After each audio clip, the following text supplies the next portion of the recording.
नमस्कार। सिंधु बॉर्डर पर किसान धरना स्थल पर अभी हमारे एक साथी मिले। उन्होंने बताया जो स्वामीनाथन रिपोर्ट है या किसानों के लिए क्या भला हो सकता है, उसके बारे में पूरी जानकारी देने के लिए हम जानना चाहेंगे इनसे। वैसे शुभ नाम क्या है आपका?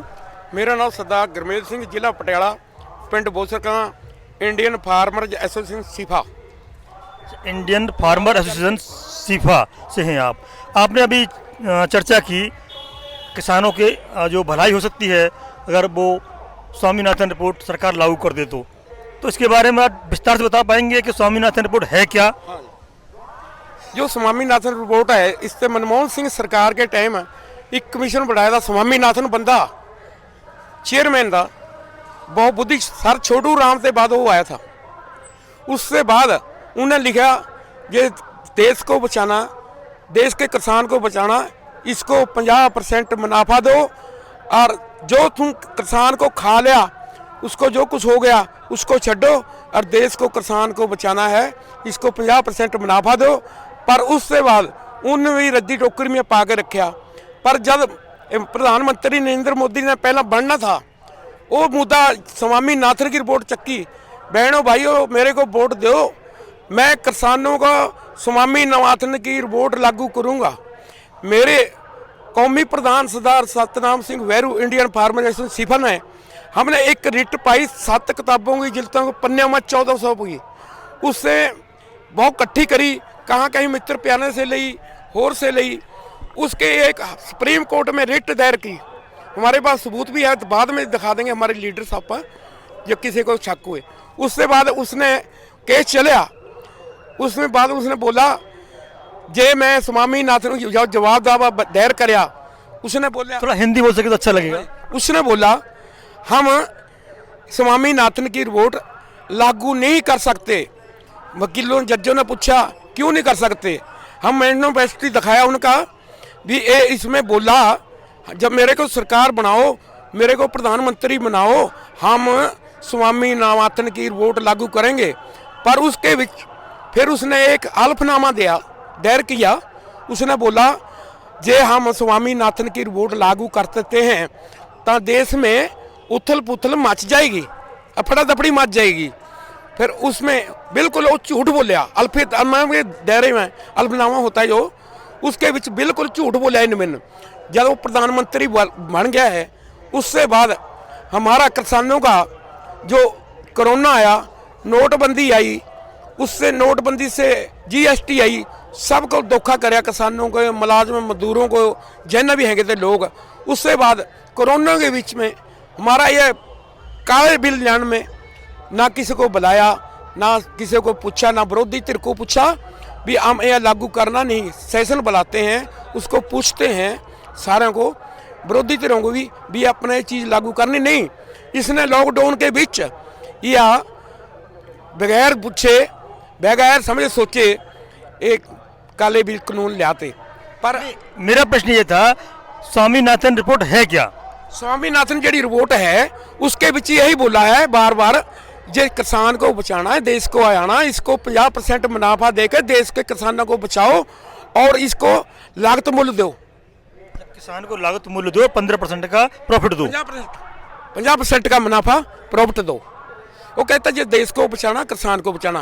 पर मोदी साहब उसमें हल्फनामे में भी झूठ बोले बिल्कुल। हूँ तो बिल्कुल उसने झूठे बोलते हैं। ये अपना कहता है ये अपनी मंडी बोर्ड है जो इसका अपना मूल्य है, इसको मैं नहीं तोड़ूंगा मंडीकरण को।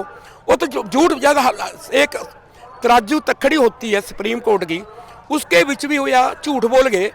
फिर यहाँ इससे बड़ा झूठ तो उसने बोल दे दिया भी मैं ये मंडीकरण नहीं तोड़ूंगा, ये जारी रहेगी खरीद। उसमें बिल्कुल झूठ बोला है, लोगों को धोखा किया है। पर उसका धोखेबाज जुमलेबाज प्रधानमंत्री। आप क्या अपेक्षा करते हैं सरकार से इस समय?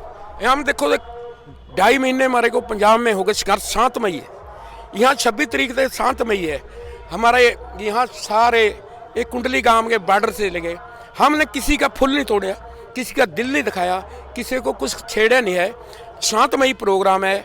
हम जब तक हमारी एक कानून वापस नहीं लेगा, जब तक हम नहीं उठेंगे। मेरा बच्चा, मेरा भाई सारे मेरे साथ हैं। मैं उस दिन का खेती बाड़ी छड्या हुआ है, मैं घर में नहीं गया एक दिन भी। उससे बाद जो है यहाँ ही कुर्बानी देनी हुए, कुर्बानी शांतमय देंगे, वापस नहीं जाएंगे, यहीं बैठेंगे जाती है किराए कानून वापस नहीं लेगा। नहीं, आप कह रहे हैं आप बच्चों को लेके यहाँ पर आए हैं, तो गांव में जो खेत है, जमीन है, पशु होंगे, उनकी देखभाल कौन कर रहा है फिर? उसके मेरी बहन करती है, मेरे भाई, ये मेरा भाई हरमेल सिंह सरपंच है बोसर कलां से। हम 6 भाई हैं, मेरे भाई बार बार सारे बादल के मेरे गांव वाले भी साथ दे रहे हैं, मेरे भाई भी दे रहे हैं, मेरी बहन भाई बच्चे भतीजे पट्ठे लाते हैं, फिर वो मेरी मियाँ बीबी और मेरी नूह वो मदद करते हैं, धारा करते हैं, पट्ठे पाते हैं। आप ये कह रहे हैं कि जब तक ये कानून वापस नहीं जाएगा आप यहीं रहेंगे और घर पे तो जो देखने वाले हैं वो व्यवस्था देखते रहेंगे। आप यहाँ पर जो व्यवस्थाएं हैं, जैसे आप देख रहे हो, चाय पानी की व्यवस्था है, सब यहाँ भी सब किया जा रहा है, तो ये कहाँ से किस तरह से कर रहे हैं आप लोग? यहाँ हमारे घर से आज देसी घी की जलेबी, देसी घी का लड्डू ये सरपंच साहब हरमेल सिंह ले आए हैं, बाबा चापड़ वाले ले आए हैं, साथ में आए गड्डी में, और दूध से ड्रम आया। यहाँ खाने पीने का तो आ ही जा रहा है, गांव से आ रहा है डेली, कोई 5 आते हैं। हमारे चापड़ से नेड़े बाबे जी जगतार सिंह जी, वो बहुत श्रद्धालु हैं, सेवादार हैं, बाबा जी भी हैं, वो सारे को संगत को लेके यहाँ लेके बाहर दूसरे दिन तीसरे दिन सामान लेके पहुँचते हैं। हमारे को किसी तरह की मुश्किल नहीं, ये हमारा मिनी पंजाब हो गया है। नहीं, आप कह रहे हैं भोजन की सारी व्यवस्था आपकी वहीं से होती है, और रहने ठहरने की व्यवस्था रहती है? रहने सहने के हमारे बीच में गद्दे पे हैं, रजाई पे है, हम इसके बीच सारे पैते हैं, पूरी व्यवस्था है आपके पास में? हमारा मकान है हर चीज के भाई साहब पूरी आपका शुभ नाम क्या है? हमारे पास हम भाई साहब हमने अपने पंजाब में हरमेल सिंह सरपंच गांव बोसर कलां से बोल रहा हूँ। हम काले कानून वापस करा के जाएगा पूरा पंजाब, पूरा हरियाणा, हमारा छोटा भाई पूरा एक दो मुठ सब इकट्ठे होकर चल रहे हैं, मोड़े गल मोड़ा जोड़ के चल रहे हैं सारे। जब तक मोदी जी हमारे हक वापस नहीं करेंगे, जब तक हम यहाँ से नहीं जाएंगे। किसान चाहते हैं कि उनका जो अधिकार है वो उनको वापस मिले, सरकार ने उसमें जो हस्तक्षेप किया है उसको वापस ले, और जो 3 कानून हैं उनको वापस ले, उसके बाद ही यहाँ से धरना स्थल से उठेंगे।